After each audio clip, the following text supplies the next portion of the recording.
Ribuan orang jadi korban penipuan investasi bodong berkedok trading di Surabaya, Jawa Timur hingga mengalami kerugian sebesar 250 miliar rupiah.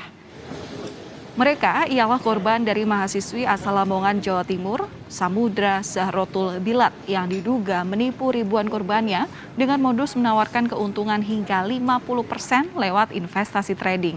Akibat investasi bodong ini, ratusan korban merugi hingga 250 miliar rupiah.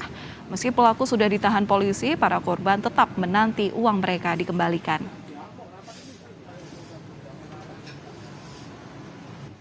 Ini berapa ya? Ada nominalnya sih.